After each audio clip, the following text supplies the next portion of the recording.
અમદાવાદની civil hospital ફરી એક વખત વિવાદોમાં આવી છે. પ્લાસ્ટિક સર્જરીના સામાન્ય ઓપરેશનમાં 21 વર્ષીય યુવકનું મોત નિપજ્યું છે. તબીબો અને સ્ટાફ સામે બેદરકારીના યુવકના પરિવારજનોએ આક્ષેપ કર્યા છે.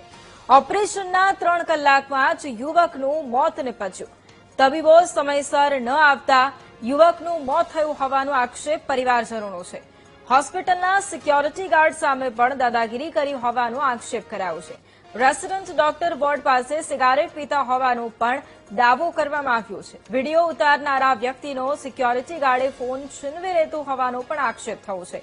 સામાન્ય ઓપરેશનમાં મોત કેવી રીતે થયું તે અંગે તપાસ કરાશે. સિવિલના સુપ્રિન્ટેન્ડન્ટે તપાસ કરી અને યોગ્ય કાર્યવાહી કરવાની ખાતરી આપી છે. 3 મહિના પહેલા યુવકનો અકસ્માત થયો હતો. પગના ઓપરેશન માટે હોસ્પિટલમાં ચાલતો આવેલો યુવક ઓપરેશન પછી મોતને ભેટ્યો. પરિવારે હોસ્પિટલના તબીબો અને સિક્યોરિટી ગાર્ડ સામે ગંભીર આક્ષેપ કર્યા. પરિવારનું કહેવું છે કે સિક્યોરિટી ગાર્ડે દાદાગીરી કરી તો રેસિડન્ટ તબીબો વોર્ડ પાસે સિગારેટ પીતા હોવાના આક્ષેપ કર્યા. જોકે સુપ્રિન્ટેન્ડન્ટે પણ સ્વીકાર્યું કે સામાન્ય ઓપરેશનમાં મોત ન થઈ શકે. મોતના કારણ અને પરિવારજનોના આક્ષેપને લઈ તપાસ કરી અને જવાબદારો સામે કાર્યવાહી કરાશે.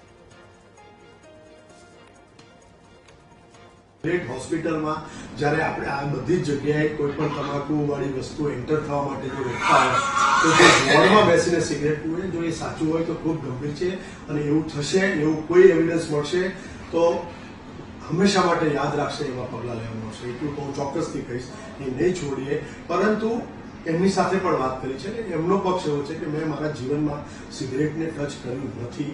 પરંતુ હવે જ્યારે આ બંને બાજુ આક્ષેપ હોય ત્યારે એઝ અ સુપ્રિન્ટેન્ડન્ટ તરીકે એટલું કહીશ કે એ જો પુરવાર થશે તો ડેફિનેટલી ખૂબ કડક કાર્યવાહી એના કરવામાં આવશે. ભાઈ બહાર આવ્યો તો જોરથી બૂમો પાડવા લાગ્યો કે મને આટલા જલન થાય છે, બળતરા થાય છે એવું કહેતા ડોક્ટરને વાત કરી. નર્સ હતા, એમને નર્સે ઇન્જેક્શન આપ્યું. ઇન્જેક્શન આપતાની 5 જ મિનિટની અંદર ભાઈ ડરી પડ્યો અને અમે એવું લાગે છે કે ડોક્ટરનો કોઈ ભૂલ હોય યા કોઈ દવા ખરાબ આવી ગઈ હોય એના લીધે ભાઈનો જીવ ગયો હોય એવું લાગે છે.